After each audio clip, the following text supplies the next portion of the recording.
You know, there are markets for just about everything. You go to the food market, you go to the supermarket, which is pretty much the same thing. You go to the auto market, you know, to shop for cars. What about your health? Well, when it comes to shopping for your health insurance or whatever, you go to the health markets. And that's why we've got Mr. Samuel Miller here today with the health markets here on the Gulf Coast. How you doing? Great. Good How to you see doing you. this morning, I'm Jim? doing great. Give me a little bit of background, if you would, about health markets and what exactly it's all about. Sure. Health Markets is a brokerage company, and what Health Markets represents is all the major carriers that are in the insurance industry that are available to us in this area. And we market with Medicare, healthcare, as well as life and supplemental insurances. Okay. Now, you basically, if, you know, a lot of people have insurance, like I do, through the company that you work for. But a lot of people don't have that because they might be self-employed or for whatever other reason. And that's where health markets come in. They can call you, and I guess you sit down with them and find out what exactly is best for them when it comes to, let's say, health insurance. Absolutely. What we do at Health Markets is we find out exactly what your healthcare needs are, and then we're able to shop the marketplace and find out what plans fit your budget as well as your needs. And because the needs for everyone's going to be different. I mean, a lot from, you know, young people up to, you know, older people getting close to retirement. There's different needs for different types of insurance. Absolutely. And like I said, we will, at no charge, sit down and review all the options you have available to you. And I know healthcare as well as Medicare can be quite overwhelming to a lot of people. So we take that confusion out and we'll sit down with you and patiently dissect what you need and what budget you're working in. Now, you mentioned Medicare. People aren't really eligible for that until what, maybe it was retirement age? Well, when you become at age 65, you'll start getting correspondence in the mail telling you that you're eligible for Medicare.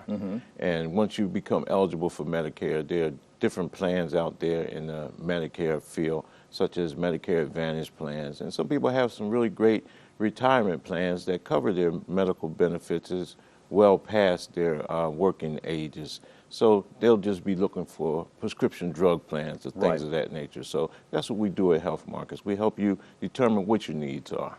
Now, you mentioned, we were talking about a little bit before we actually started the show, you know, the differences between if you retire at age 62 to retiring at age 65. And if you retire early at age 62, you're not qualified for Medicare until 65, correct? That is also correct. And then you'll either have COBRA from your job or you'll seek independent insurance.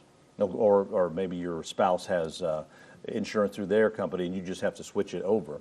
Correct. But once you hit 65, then as you said, they contact you and they let you know, okay, you're eligible for Medicare, and there's like a Medicare A, there's a B, and then the Advantage. Exactly, and also there's a prescription drug plan because some people's retirement plans really take good care of their health care for them extended after their job is over with. And again, regarding health insurance, there are different types of plans starting at a young age.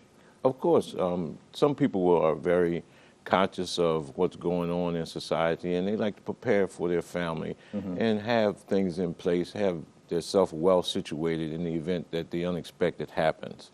And we start telling people about life insurance at an early age, because if you get health insurance at an early age, then of course the prices are a lot more reasonable than if you wait until you're 40s, 50s. 40s and 50s, and now be careful how you and now all of a sudden I just hit 60, so okay. Well, congratulations. Well, thank you. Well, you know, at that age, the older you get, the more costly it's going to be for your life insurance. Well, because policies. I mean, you figure the health insurance companies are thinking that you're more susceptible to some traumatic disease or whatever you might have because of your health, heart issues, or you know, more susceptible to, you know, strokes or anything like that. So yeah, your insurance policy is going to be a little bit more higher. Absolutely, and we try to stress to younger, more conscious individuals that, you know, the younger you are when you get involved with plans like a critical illness plan or a cancer plan.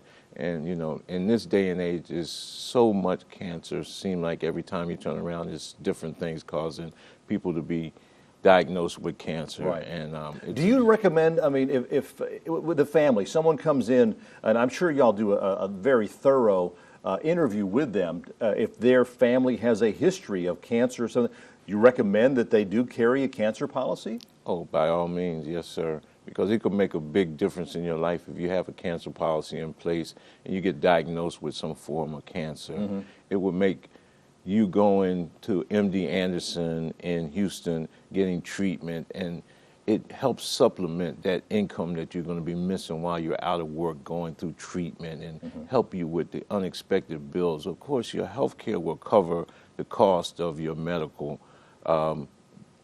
procedures, but your day-to-day living is interrupted and you're not working and you're not getting that income, so these cancer policies will help you with that. We got a couple of minutes left. Let's talk a little bit about life insurance and the importance of carrying life insurance. A lot of people think, you know, they may be young or whatever, I don't need life insurance right now or whatever, but it's something that's also very, very important to invest in. Absolutely, because like we spoke of earlier, life insurance is not for people dying, it's for the people that you leave behind. Right. And being able to take care of your final needs and your wishes the way that you would have them to be done. And, you know, with the way things are nowadays, you never know when the unexpected may happen. And you've got a young family or something or a young child, and you want to, again, do something that will help protect them.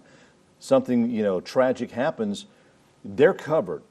You know, they're just not left there because, you know, you're not left there with, you know, funeral bills or anything like that to deal with. Yeah, absolutely. So I stress that if you're a very, very conscious person as to what you think about your family and you want to leave them in good shape in the event that the unexpected happens, look into some life insurance policies to make sure that your loved ones are taken care of in your absence. All right. Mr. Miller, it's good to see you again. And my pleasure, Joe. If you'd like some more information, the number's on your screen. You can set up a interview with them. They can, I guess, come to see them, or they'll come to your office and find out exactly, you know, what may be right for you. If you need some health insurance, you know, if you're close to, you know, the age for Medicare, or if you're looking at, you know, maybe getting some life insurance. You know, it's very important to give them a call, sit down with them, and find out exactly what it is that you may need. Health Markets here on the Mississippi Gulf Coast. Again, the number's on your screens, as is the website, and get some more information on that and do a little shopping for your needs at Health Markets.